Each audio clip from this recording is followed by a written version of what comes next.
Hey there, it's your Korean movie recap. Our story begins with Nami and her daily routine. She was inseparable from her phone, taking it everywhere she went, even during late-night drink with friends. One evening, after a particularly exhausting day, she dozed off on the bus ride home, unknowingly leaving her precious phone behind, just like how my ex had left me. Little did Nami know, an unknown man had found her phone on the bus floor. He decided to answer a call from one of Nami's friends and devised a cunning scheme. Pretending to be a Good Samaritan who had found the phone, he even used a recorded female voice to deceive Nami's friend.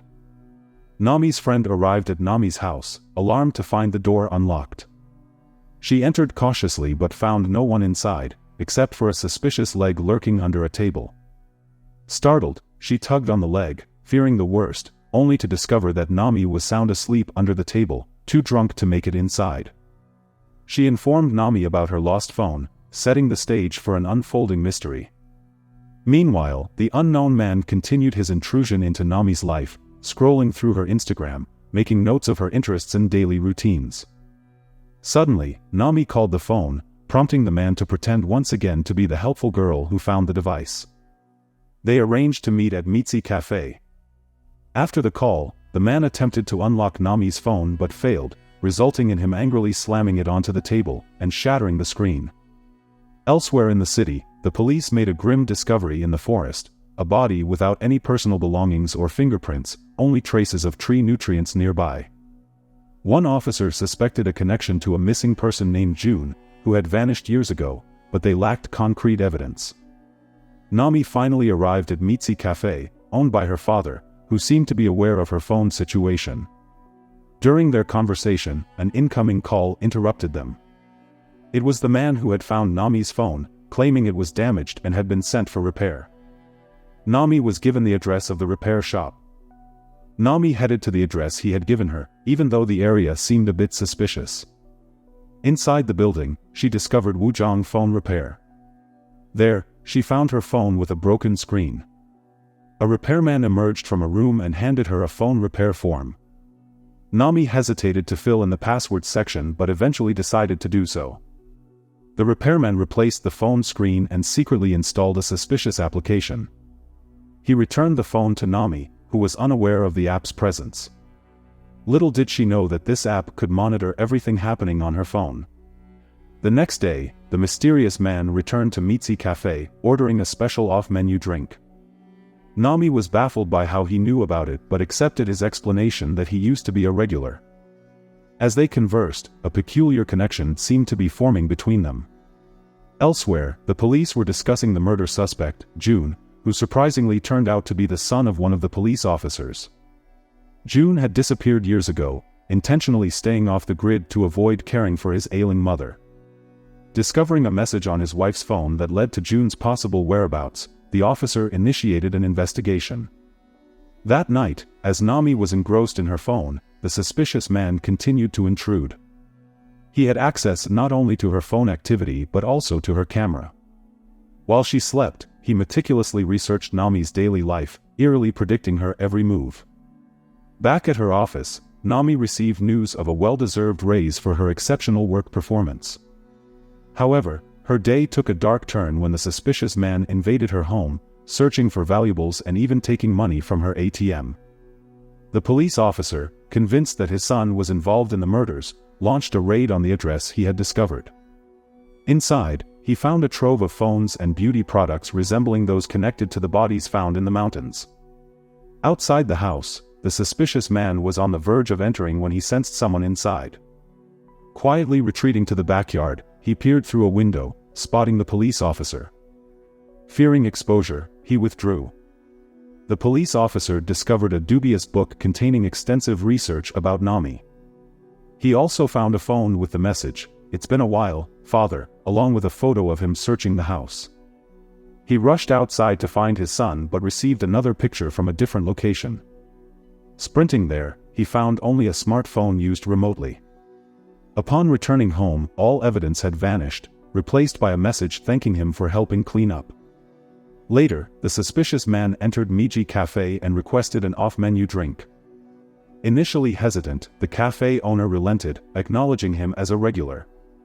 While there, he met Nami to buy a collectible CD sold on her Instagram. Nami recognized him as the man who ordered the special drink the day before. He also had a collectible ticket, which Nami wanted to purchase. Their lovely conversation was interrupted by Nami's father, who insisted that the man couldn't consume the drink in the cafe since it was for takeaway.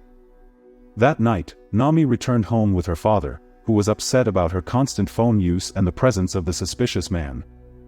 Nami defended herself, explaining that he had come for a collectible trade and asked her father not to overreact. After her father left, someone banged on Nami's door, startling her, but it turned out to be her friend playing a prank. Nami and her friend discussed the suspicious man and decided to contact their mutual friend, who worked at the same place as him. Meanwhile, Nami's father received a message from her, requesting the installation of a suspicious app for tracking her phone. Unbeknownst to him, it was a message from the suspicious man containing a spying application. In another place, the police officer was busy interviewing a mother who might know something about his son, June.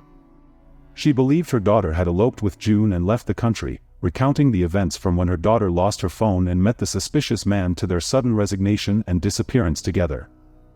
That night, the situation took a sinister turn. The suspicious man entered Nami's father's house and attacked him. He took Nami's father hostage in his own home, threatening to send him to Jesus unless someone called or searched for him within the next 24 hours. Meanwhile, in another location, the police discovered more bodies buried in the mountains. The next day, Nami was horrified to find her phone flooded with messages spreading damaging information about her workplace, posted using her account. Rushing to her office, she was promptly fired, as no one trusted her anymore. She reported the hacking to the police, but they lacked sufficient evidence to act. Desperate and cornered, Nami and her friend met at Mitzi Cafe to discuss the hacking incident. To their shock, the suspicious man walked in. He examined Nami's phone and revealed that someone had installed spying apps, monitoring her through the camera and microphone. As he left, he asked Nami to step outside for a private conversation. He said that the apps cannot be installed remotely, raising suspicions between Nami and her friend. The police officer arrived to raid June's phone repair shop, but all the evidence had been wiped clean. Shortly after, Nami went to the repair shop and met with them. It was here that she finally discovered that the suspicious man was the one spying on her. They devised a plan to capture him during their meeting that night. Police officers staked out Nami's house while she called the suspicious man to invite him over. As he entered her home, they ambushed him, instructing him to turn around and reveal his face. To their shock, he wasn't the officer's son. The man convincingly pleaded innocence, making them believe they had caught the wrong person, and reluctantly, they released him. Later, Nami received a message from the suspicious man, rescheduling their meeting for the next day. To throw him off, Nami switched back to her old phone. Before the police returned to their office, they warned Nami to stay with her friend or parents for safety. She chose her father's house, unaware that the suspicious man was already there. Before entering the house, Nami informed the police officer that she would contact them if she faced trouble. She writes an unknown message on a business card, and show it to them. Upon entering the house, she found no one. After she visited her father's room and found him asleep, she retreated to her own room. In her room, the suspenseful exchange started as the suspicious man messaged Nami about her new phone and urged her to call him. When she attempted to dial, a phone rang on the second floor. Her heart raced as she sprinted to her father's room above, but it was empty. Panic set in, and she hastily locked her father's door, trying to contact the police officer. Tragically, her second phone was hacked too, rendering her unable to call for help. She clutched a nearby statue and embarked on a desperate search for the intruder. In the living room, she confronted the suspicious man, demanding to know her father's whereabouts. His silence led her to follow him to the bathroom, armed with a spear. Inside, she discovered her father, bound and submerged. Pleading for their release, the man agreed, but under one condition: Nami had to send a reassuring message to the police officer. With trembling hands, she complied. But the man broke his promise, ruthlessly submerging both Nami and her father. In a desperate twist of fate, the suspicious man found a business card left by the police officer, bearing the message: "No text, only call." It was at this moment that he knew. He f***ed up. The police had ambushed the house, saving Nami and her father. Shockingly, it was revealed that the suspicious man had been responsible for the murder of the police officer's son, June, framing him as the perpetrator all along. This story serves as a warning in our digital age. Our phones can be both a lifeline and a potential threat. Stay vigilant, and always trust your loved ones.